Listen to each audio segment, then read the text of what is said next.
Jammu Kashmir assembly ఎన్నికల్లో BJP ఓటమి ఖాయమన్నారు కాంగ్రెస్ అగ్రనేత రాహుల్ గాంధీ. కూటమి సర్కార్ ఏర్పడగానే జమ్మూ కాశ్మీర్కు రాష్ట్ర హోదా పునరుద్ధరిస్తామని చెప్పారు. హర్యానాలో ఎన్నికలకు ముందు కీలక మార్పులు చోటు చేసుకుంటున్నాయి.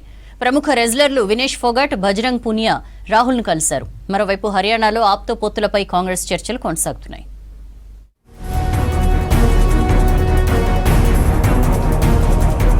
పదేళ్ల బీజేపీ పాలనలో జమ్మూ కాశ్మీర్ ప్రజలు అణచివేతకు గురయ్యారన్నారు ఎల్ఓపీ నేత రాహుల్ గాంధీ. అసెంబ్లీ ఎన్నికల్లో కాంగ్రెస్ కూటమి గెలుపు ఖాయమన్నారు. అధికారంలోకి రాగానే జమ్మూ కాశ్మీర్కు తిరిగి రాష్ట్ర హోదా తెస్తామని చెప్పారు. ఎన్నికలకు ముందే రాష్ట్ర హోదా ఇవ్వాలని కేంద్రాన్ని కోరామన్నారు. మోదీ సర్కారుకు జమ్మూ కాశ్మీర్ ప్రత్యేక రాష్ట్రంగా ఉండడం ఇష్టం లేదన్నారు. కాంగ్రెస్ కూటమి అధికారంలోకి వస్తే స్థానిక యువతకు ఉద్యోగాలు కల్పిస్తామన్నారు రాహుల్. और जम्मू कश्मीर के लोगों से छीना जा रहा है, तो हमारा पहला कदम जम्मू कश्मीर को स्टेटहुड वापस देने का होगा.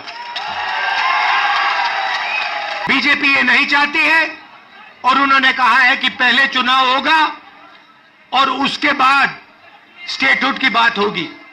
और हम कह रहे हैं बीजेपी चाहे ना चाहे इंडिया गठबंधन इतना दबाव डालेगी कि जम्मू कश्मीर के लोगों को स्टेटहुड देना ही होगा. ఈశాన్య రాష్ట్రం మణిపూర్లో అల్లర్లపై కేంద్రం ఎందుకు స్పందించడం లేదో చెప్పాలన్నారు ఏఐసీసీ చీఫ్ మల్లికార్జున ఖర్గే. 16 నెలలుగా హింస చెలరేగుతుంటే మోదీ సర్కార్ ఏం చేస్తుందని ప్రశ్నించారు. ఇప్పటికైనా ఎన్డీఏ సర్కార్ వెంటనే ఈశాన్య రాష్ట్రాల్లో శాంతి భద్రతలపై దృష్టి పెట్టాలన్నారు. ప్రధాని మోదీ మణిపూర్ పర్యటించి ప్రజల సమస్యలు తెలుసుకోవాలన్నారు ఖర్గే.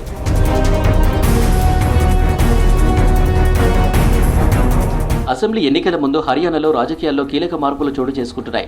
కాంగ్రెస్ అగ్రనేత రాహుల్ గాంధీని రెజ్లర్లు వినేష్ ఫోగట్, బజరంగ్ పునియా కలిశారు. ఆ తర్వాత Congress party general secretary KC వేణుగోపాల్తో భేటీ అయ్యారు. హర్యానా అసెంబ్లీ ఎన్నికల టైంలో వీరి భేటీ ప్రాధాన్యత సంతరించుకుంది.